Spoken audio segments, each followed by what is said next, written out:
बरसाओ मेरे घनश्याम आए हैं, मेरे घनश्याम आए हैं। पुष्प बरसाओ मेरे घनश्याम आए हैं, मेरे घनश्याम आए हैं। पुष्प बरसाओ मेरे घनश्याम आए हैं, मेरे घनश्याम आए हैं। लगाओ पुष्प। सारे लोग बड़े आनंदित हो रहे हैं और बड़ी खुशी मनाई जा रही है मथुरा में।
सारे ब्रजवासी सारे के सारे मथुरावासी बड़े हर्ष से बड़े बड़े आनंद से भरे जय जयकार कर रहे हैं कि आज गोविंद पधारे मथुरा।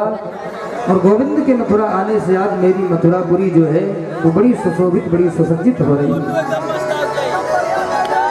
सारे ग्वाल बाल भगवान कन्हैया के साथ सभा में बैठे और मथुरा को संचालित करना है। कैसे चलाऊं मथुरा को? और यही महाराज मन में धारण किए हुए सोच विचार ही कर रहे थे कि इतने में भगवान जैसे राजमहल से निकल करके थोड़ा बाहर आकर के खड़े हुए और वार्ता ही कर रहे थे कि इतने में देखा कि एक संत शरीर से एक और महाराज एकदम अंतर हृदय से निकल ऐसा प्रतीत होता है कि मानो कई वर्ष व्यतीत हो गए हो, इसको ना तो जल मिला हो, न भोजन मिला हो, न कंद मूल फल मिला हो। ऐसी विकृत स्थिति जर्जरा को प्राप्त हुआ। वो दौड़ा दौड़ा आया और आकर के गोविंद के और आज वो पावन सुरगड़ी आई गोविंद। और आज इतने दिनों से प्रतीक्षा की जा रही है कि जब तक आप आएंगे नहीं तब तक हम लोगों को मुक्ति कैसे मिल सकती है। और जरासंध के कारागार में न मालूम कितने संत, कितने योगी, कितने बड़े बड़े अमलात्मा ज्ञानी उसके कारागार में बंदी बने हुए पड़े और नित्य निरंतर आपकी आराधना करते, आपकी प्रतीक्षा करते और पुकारा करते हैं, गोविंद कब आओगे और कब मुझे इससे मुक्ति प्राप्त होगी। तो गोविंद अब आप दया कर दो। और उनकी हुआ है, बोलो जय श्री हरि। मैंने अवतार को ही इसीलिए धारण किया है कि धरा से पापियों का विनाश करूंगा। तो महाराज यही आश्वासन दे करके और भगवान तुरंत ही वहां से सीधे चलते चलते सबसे पहले जाकर के भगवान जरासंध के कारागार पर पहुंचे और देखा तो जरासंध के कारागार में लगा हुआ जो ताला, उसके भीतर बनाए हुए जो बंदी है वो देह से भगवान को देखते हैं, बिलक करके रो पड़े, गोविंद रक्षा करो, गोविंद बचाओ, हे प्राणनाथ तुम्हारे सिवा संसार में मेरा। महाराज जाकर के गोविंद ने अपनी योग माया को उस सारे मंडल पर छोड़ दिया और गोविंद की कृपा से वो जो जरासंध के कारागार का द्वार था वो अपने आप ही खुल गया। और जैसे महाराज वो द्वार खुला, उस द्वार से धीरे धीरे करके और संत, बड़े बड़े योगी, बड़े बड़े अमलात्मा ज्ञानी शरीर से मंडल से मुक्त करा दिया। लेकिन सबको मुक्ति प्रदान करने के बाद गोविंद उस भीड़ में फंस गए और चारों तरफ से भगवान को जरासंध की सेना ने घेर लिया। पर महाराज जरासंध की सेना ने जब गोविंद को घेरा तो गोविंद ने क्या किया कि सारी सेना पर अपनी योग माया का प्रहार किया। देखो एक योद्धा वो भी होता है, विभूषित कर दिया कि वो बेचारे जरासंध के जो सैनिक हैं वो एक दूसरे को कृष्ण दिखाई पड़ने लगे और एक दूसरे को कृष्ण दिखाई पड़ने लगे और लड़ते लड़ते महाराज वो आपस में जब झगड़ने लगे तो भगवान कन्हैया जी को मौका मिल गया। श्याम सुंदर कन्हैया सारे के सारे उन संत महात्मा योगियों को मुक्ति प्रदान करने के बाद गोविंद वहां से सीधे निकल पड़े और भागते भागते भगवान कन्हैया आकर के अपने मथुरापुरी पदार्पण किए और भगवान कन्हैया मथुरा में आए। अपने राजमहल में आकर के बड़े प्रेम से गोविंद ने विश्राम किया और धीरे धीरे धीरे धीरे विश्राम हुआ भगवान का। सायंकालीन हुआ जब गोविंद अपने सारी प्रजाओं को सुखी देखा तो गोविंद को बड़ा अंतर सुख मिलती। भजमन नारायण नारायण नारायण भजमन नारायण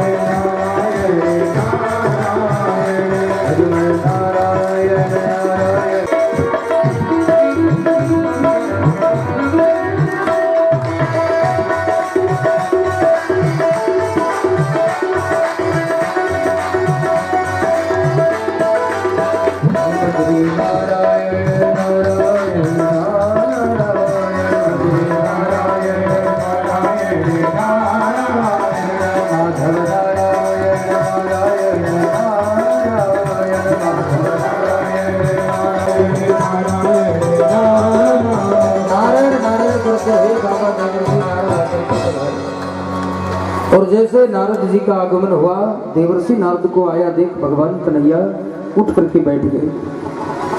बोले देवर्षि कैसे शुभागमन हुआ, अचानक आप पधारे और विश्राम के समय। देवर्षि नारद ने कहा प्रभु एक सूचना मैं आपको देने आया। भगवान ने कहा बताओ। बोले सूचना ये देने आया हूँ भगवान कि वो जो जरासंध की सेना से आपने लोगों को मुक्ति प्रदान की है ना, वो जरासंध बड़ा आक्रोशित हुआ है और वो आक्रोश में भर करके अपने मित्र कालिबन के पास गया है और जरासंध ने उसके निवेदन को स्वीकार कर लिया है और वो अपनी बहुत बड़ी मलेच्छ की सेना लेकर के। और भगवान ने कहा ठीक है देवर्षि, क्योंकि तुम्हारी बात कभी असत्य नहीं होती। महाराज भगवान को जब ये सूचना मिल गई तो गोविंद रात रात में ही उसी क्षण देवशिल्पी विश्वकर्मा को भगवान ने विश्वकर्मा का आवाहन किया। देवशिल्पी विश्वकर्मा तुरंत आकर के प्रकट हुए, पधारे और भगवान के सामने हाथ जोड़ करके बोले ठीक है प्रभु जैसी आज्ञा।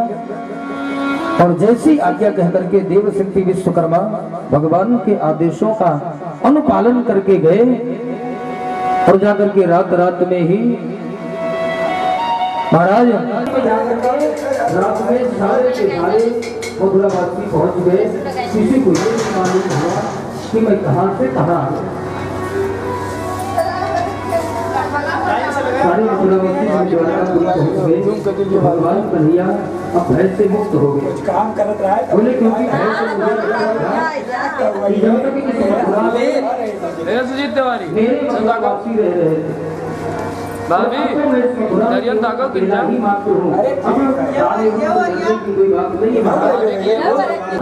खाने लगे और ऐसा प्रतीत होने लगा कि जैसे मान लो प्रलय जैसे आने वाली हो, ऐसी स्थिति को भगवान कृष्ण ने देखा। तो देखने के बाद भाभी तुम्हारी न हूँ ये चक्र चलाया है। और ऐसी स्थिति में कालीवन ने चारों तरफ से घेर करके गोविंद को ललकारा, अरे रणछोड़। एक बार तो भगवान ने भी कालीवन को ही ललकारा, बोले अगर तुझमें हिम्मत है तो आकर के तुम उससे युद्ध कर। और महाराज जैसे कन्हैया की तरफ दौड़ा युद्ध करने के लिए, भगवान कन्हैया उससे युद्ध नहीं कर रहे, कन्हैया ने भागना शुरू कर दिया। भगवान कन्हैया की तरफ जब वो दौड़ा कालीवन, तो कन्हैया भागने लगे। भागते महाराज हम सरोवर तक पहुंच गए और मान सरोवर की उस पावन गुफा में भगवान प्रवेश कर गए और भगवान के पीछे पीछे वो कालीवन दौड़ रहा है। कन्हैया मैं तुझे जीवित नहीं छोड़ूंगा, जरूर मृत्युदंड दूंगा। भगवान भागते भागते महाराज के उस गुफा में प्रविष्ट हो गए जिसमें महाराज मुचकुंद सो रहे थे। दोनों जयश्री है। चेहरे पे देवासुर संग्राम में महाराजा मुचकुंद ने बड़ी वीरता दिखाई, बड़ा रणकौशल दिखाया। और अरे आप शुरू बहाना दिखाओ। आशीर्वाद दे दो कि मैं जाकर के सो जाऊं, मुझे आशीर्वाद दे दो।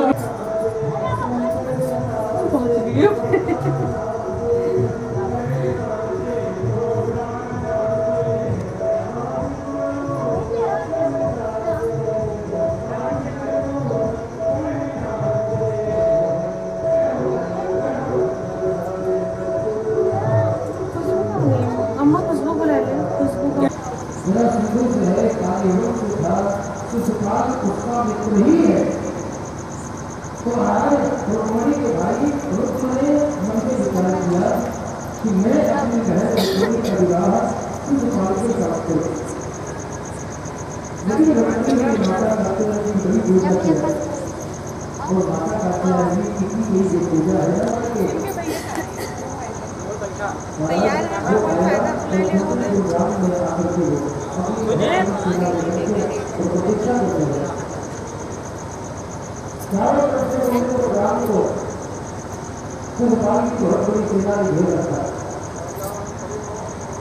और शिवपाल की सेना से घिरे हुए नगर में जब ब्राह्मण देवता आए रुक्मणी जी के घर, तो रुक्मणी जी के घर आने के बाद रुक्मणी जी को देखा कि रुक्मणी जी को बड़ी लगी।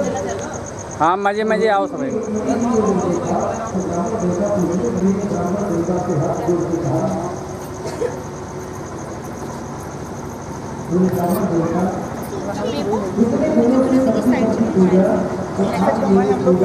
बटोरे जा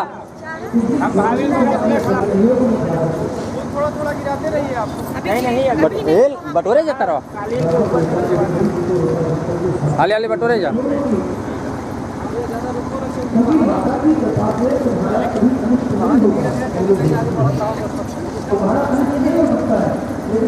आराम से आओ, आराम से आओ।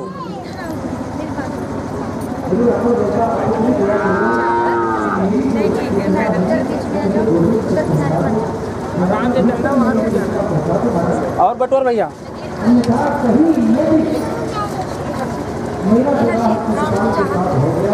वो नहीं आएगा।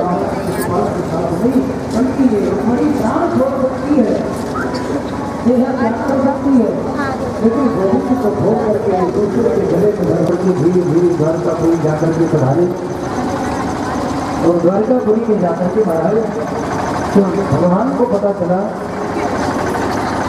द्वारपालों ने जाकर के बताया मैं गोविंद को ब्राह्मण देवता प्रणाम करके उच्च सिंहासन पर बैठाया, स्वयं नीचे बैठे।